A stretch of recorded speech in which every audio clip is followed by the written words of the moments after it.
This is my face after seeing the polling numbers from Rasmussen on Friday.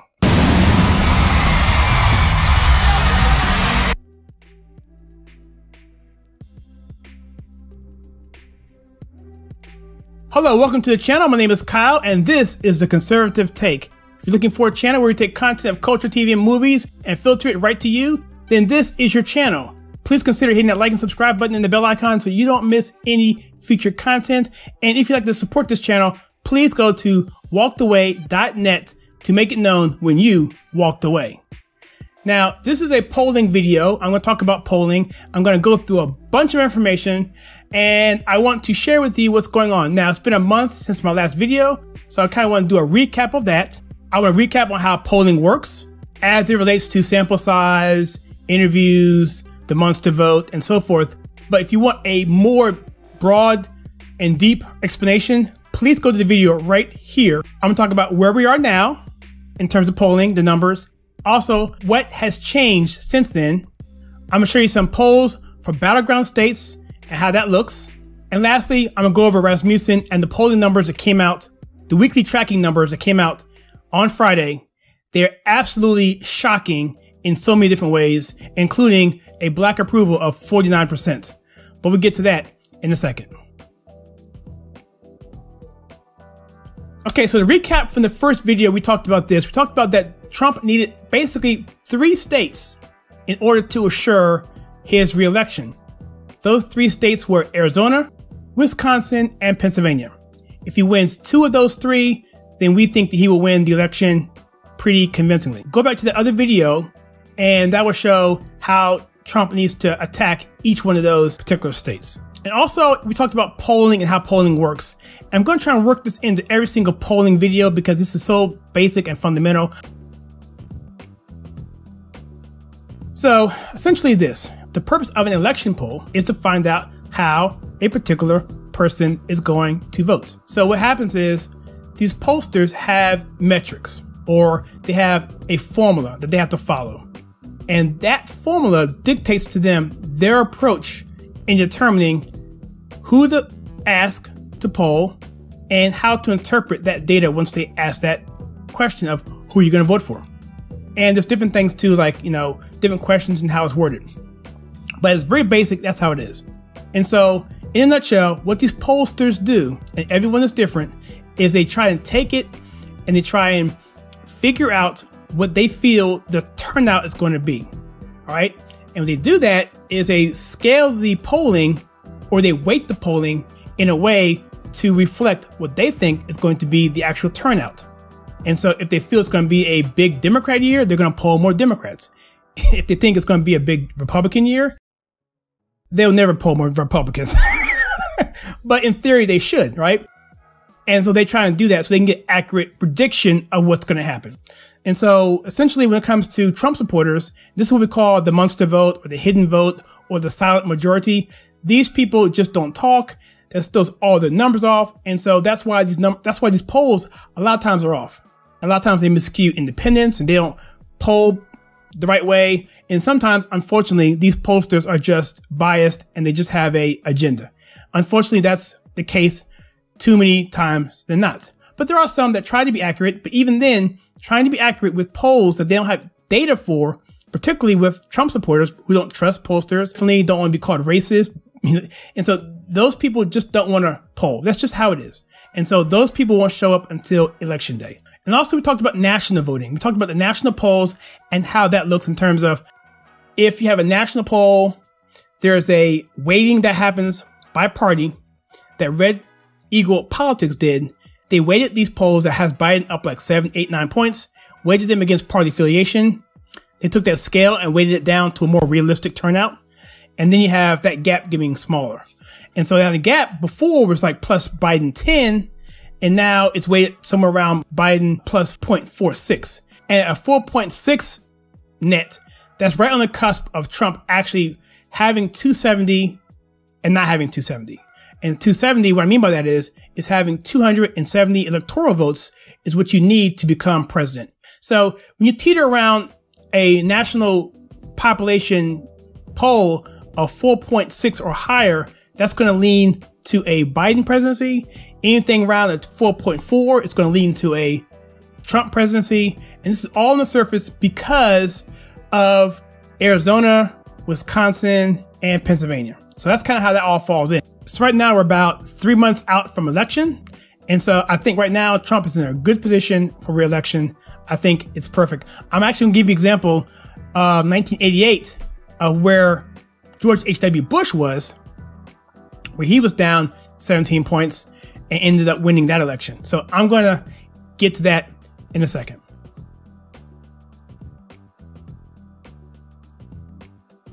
So now we're up to the point as to say what changed. What changed from yesterday, which is July 24th, 2000, to the polls several weeks before that, where Biden was enjoying incredible leads, and really still is, frankly. But what's changed between that and this drastic results that we're seeing now in the weekly polling of Rasmussen? Now, you may be wondering, who's Rasmussen? It could be just one poll. It could be an outlier. Well, that is true. But I'm going to give you some information about them before we get into those numbers to give some more credibility to them, to let you know that this isn't just your average poll, okay? So the question again, what changed? Well, let's take a look at this map behind me, okay? This is the spending for Republicans and Democrats. Now, this is under the tutelage of Brad Parscale, who was the campaign manager of Trump. He has since been demoted, and now we have a new person. I'll talk about him in a second. So here you see we're outspending Democrats in solidly blue states like Washington, Oregon, California, and Illinois. Okay, this should be an indicator that Brad Parscale probably wasn't doing the right thing, but there's also other reasons too. He was projecting weakness. He was projecting globalism. He was projecting going after Biden on points that really didn't matter to the American people. America right now wants to deal with the COVID situation, the riots, the law and order. That's kind of the most important thing, as well as the economy. Poll after poll shows that Americans want law and order. And so once Trump demoted Brad Parscale, he moved him down to the data analysis side. He brought in a guy by the name of Bill Stepien, and he's been around a long time. I'll get into that in a minute. So one thing Bill Stepien was able to do was turn the campaign into a America First campaign, turning it into a strength campaign, turning it back into a law and order campaign, a campaign that returns the government to the people. These things that Trump has campaigned on in 2016 and preached about. It's almost as if they're relaunching the campaign at the base and going back to their roots. He put out a very good Biden ad recently, which basically had Biden in the middle of the night talking about someone calling in saying, hey, I'm being broken into. And the operator says, hey, I'm sorry, but there's no one to take your call because the police have been defunded. And making Biden out to be a defund police radical. And so even though that may not be entirely true on this messaging, people who see that know that he is a puppet that's going to be pushed aside when it comes time to him being in the office, and he will acquiesce to that once he gets into office. So even if it's not true now in this messaging or in this past in terms of him being weak on police, no one thinks for a second that Biden can't be bumped over to go far left on that issue as well.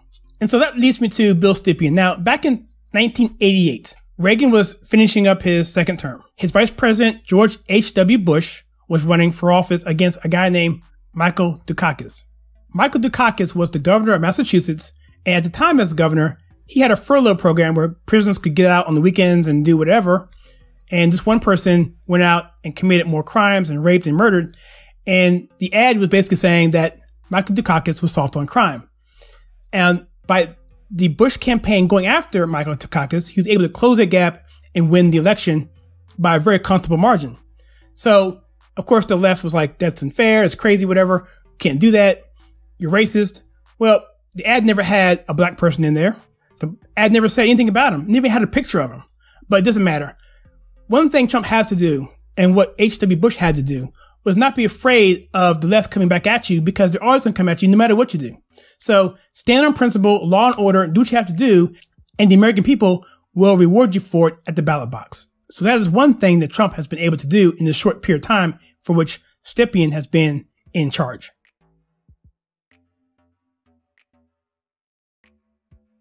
Okay, now let's talk about the Rasmussen Reports polling. Rasmussen Reports polling is a poll that's been out for a long time. It's been very accurate I'm gonna get to that in just a second here. And so they had this tweet a couple days ago. This guy, Will Lloyd, tweeted this. He said, and this is tweeting it to Rasmussen, saying, "You're just a C+ pollster who tried their best to boost Trump's excessively large ego, regardless of the fact that you have no genuine credibility, and any credibility that Rasmussen can sliver grows thinner by the day." Now, okay, so this is a charge for Rasmussen saying, hey, you guys aren't credible.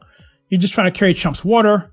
And so Rasmussen, shockingly to me, actually responded to this. They said up here, it says, anyone who sets up shop to grade others should have their own record of accuracy and honesty examined carefully.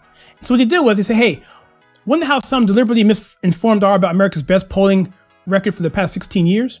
A partisan analyst writes fake stories and hands out fake pollster grades to please the otherwise uninformed. Our real history and receipts are here. And so they give a link to their history of that. I'm gonna go over a little bit of that. So basically what Rasmussen was saying was, look, you called us out. Here's our record. And you're just someone who wants to just discredit us because you're trying to cater to people who are uninformed. So anyway, in that link on your screen right here shows you what they put in terms of their methodology. And I'm gonna go over that a little bit, but basically what they did was they basically said, look, we are accurate, and this is why we're accurate. And this is what they are. And I want to point this out pretty quickly here, is that here says here that Rasmussen Reports collects data for its survey research using a mixed automated polling methodology. Telephone survey questions are digitally recorded and fed to a calling program that determines questions, order, branching, options, and other factors.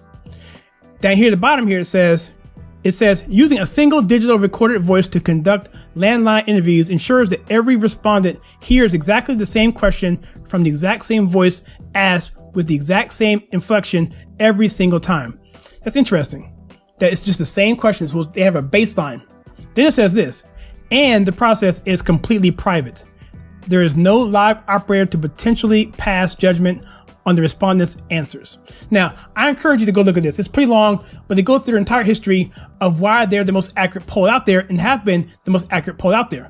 And so basically, they call this person out. So I'm putting this out there right now so that when I say what I'm about to say, you won't say, well, Kyle, you're just carrying Trump's water. You're just, covering for Rasmussen. You're just being a fanboy. I mean, that would be the charge.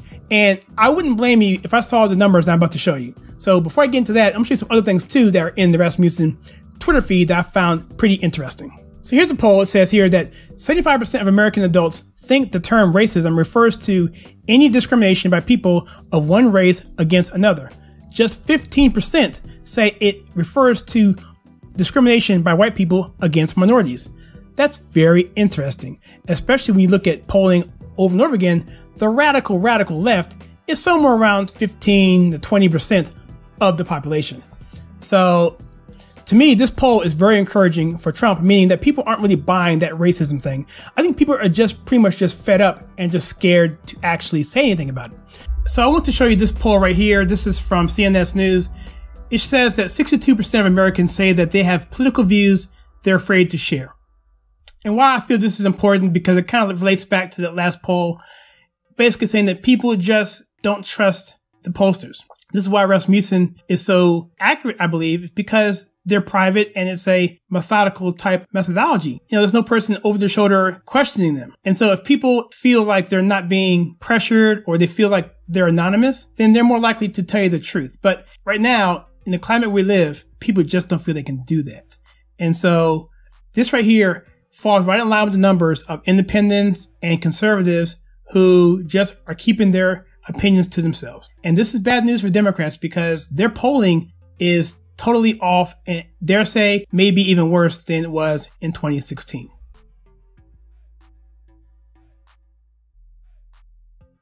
So now we're coming down to the battleground state polls, the most important polling that you can do in a national presidential race, because you have to have 270 electoral college votes to win the presidency, whereas the national poll doesn't mean pretty much anything. So this is where it's at. So right here we see, this was put up by Dan Scavino. This is Trump's media person. He's hiding the campaign. Where we see here, Georgia has Trump 49, Biden 46. Kentucky, Trump 60, Biden 34. Michigan, Trump 50, Biden 45. Montana, Trump 52, Biden 42. North Carolina, Trump 49, Biden 46. Pennsylvania, 48, 47, Trump. And Texas, 49, 45, Trump. And again, These battleground state poll kind of brings back to where we were before all the chaos in this country few weeks ago, where Trump was actually leading on average the battleground state polling by about 7 points. And so this is a pretty cool poll to look at because is that Trump is doing fairly well where it counts. Okay. These national polls were oversampled for Democrats or they undersample independents or they get liberal independents or it's skewed out crazy and you see these inflated numbers for Biden on a national scale. Yes, we can't ignore that. But at the same time, a national poll can be skewed, especially considering if you're polling people from California. It doesn't matter if you win 1 billion votes in California. It's still just that number of electoral college votes. That's it. That's all you get. Whereas if you go focus on states and win those states that you need, then you end up winning the election. This is how Trump won in 2016 by campaigning in states like Wisconsin and Michigan. I'll leave a link to this below.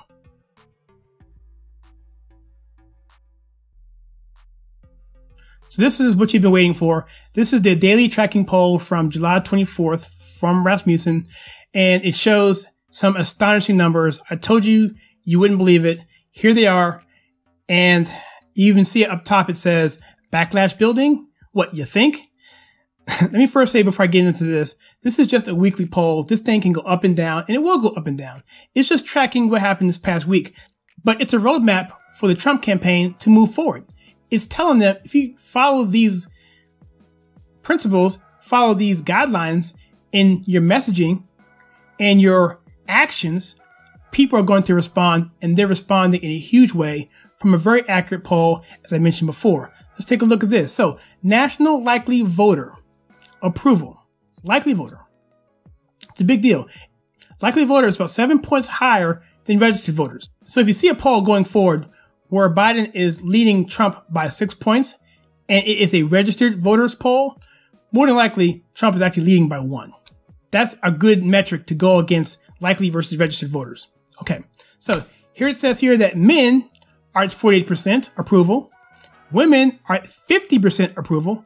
This was a big red flag to some people on Twitter. I can't believe that. That's impossible. This is inaccurate. Rasmussen, you're really carrying the water for Trump. You should be ashamed of yourself. I'll talk about why I feel that is probably accurate given the week that this poll came in a second. GOP likely voters, 81%. Democrat voters, 27%. Independent voters, 41%, which is huge. I've said it all along. This election is going to come down to two things: turnout and independence. And white voters are at 48%. And get this, lo and behold, black voters are supporting Trump at a 49%, higher than the white approval. Right? And so I'm going to talk about that, why I feel that is as well too, for this given week. Right? And it says that other non-white people, other minorities, are giving Trump a 57% approval. And this week here, this is why this is so important this week here, because this is the week that Trump enforced law and order. He went back to square one, back to his roots, law and order, America first. We're going to go to these cities like Portland, clean them up, bring in the feds, going to Chicago.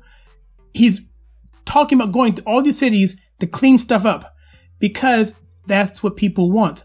Women want security. That's what every metric in polling says. Women want security. Black Americans want their neighborhoods to be safe. They want police. Never mind that reactionary thing that happened with Floyd about defunding the police. That is not a popular stance at all. Tupac Shakur even said that back in the 90s, that we need the cops. We just need good cops. And most cops are good. And so this whole thing about going off the cuff and just getting rid of the cops is ridiculous, which is why Trump's ad with Biden having the person call 911 and the guy saying, "I'm sorry, I can't help you because you defunded the police." Painting Biden as a leftist, at a mainstream socialist is what Trump needs to do to win this election, and kicking off by saying that he is a defund the police, anti-law enforcement is a good place to start, even though Biden really isn't that way on paper. But everyone knows that once he gets into office, he's going to be pushed aside and going to be forced to go over to the radical left of his party. And everyone feels that way deep down. You have to, because you know he is just not a strong candidate. Also, let's take a look at some more numbers here. So here we have Blacks strongly support Trump at 42%. That's insane. You take half of that at 21%, that's going to be detrimental to the Democrats if that can be a turnout. Even 33% of that would be detrimental to Democrats because they rely so heavily on the black vote. And look at this. Women vote at 50%, which is higher than the male vote at 48%. Again, I think it has to do with security because the actions Trump took in this poll, which was over the past 5 days, that is what people are reacting to. They like what's going on. So if Trump keeps this mindset in his messaging and his actions, he should be fine because this is what America is telling you what they want. And so other minorities, 57%, they also want security as well. Black people want their neighborhoods to be safe. And so all of this stuff plays right in line, and it couldn't have come at a better time for Trump because this is incredibly important. So what are your thoughts on this insaneness? 49% in the black approval for Trump. That is nuts. What's your thoughts on that? What's your thoughts on the fact that women are at 50% approval and higher by 2 points than men at 48%? Or what about every other minority approving Trump's job approval at a 57%? I mean, these right here, no one's talking about this. I'm going to talk about it because I want you to know about it. Again, these will go up and down. They'll fluctuate, but it is a roadmap going forward for the Trump campaign. And I'm sure they're paying attention.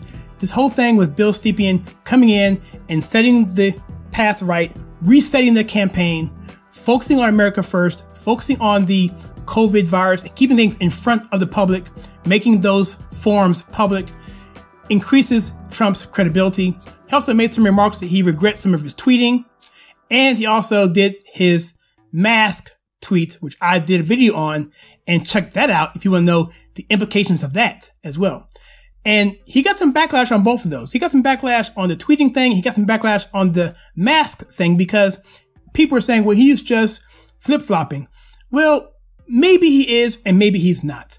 But the important thing Trump was doing, like the video says, is he's basically catering to the independents, the people who aren't really into politics that much like we are.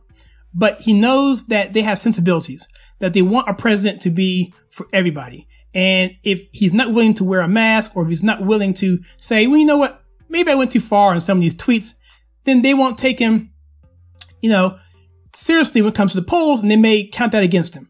And so that's what Trump is doing. It's typically what happens when you run a national election.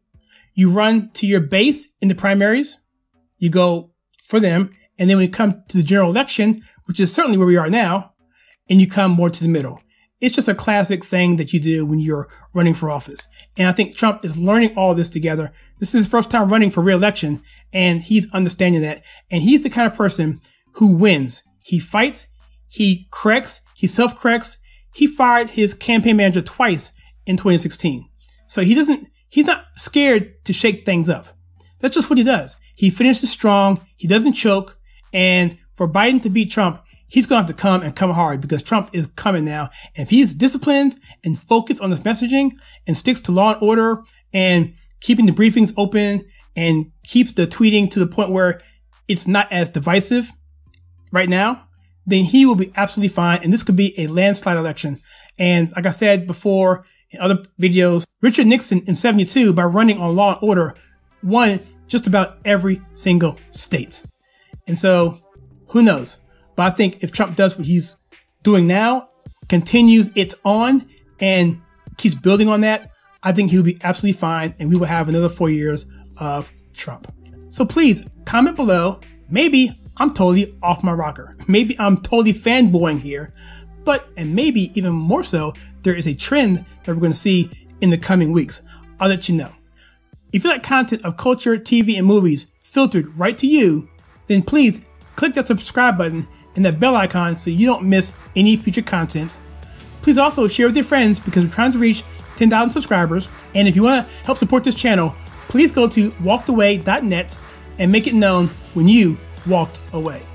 With that, please check out some content that I have right here.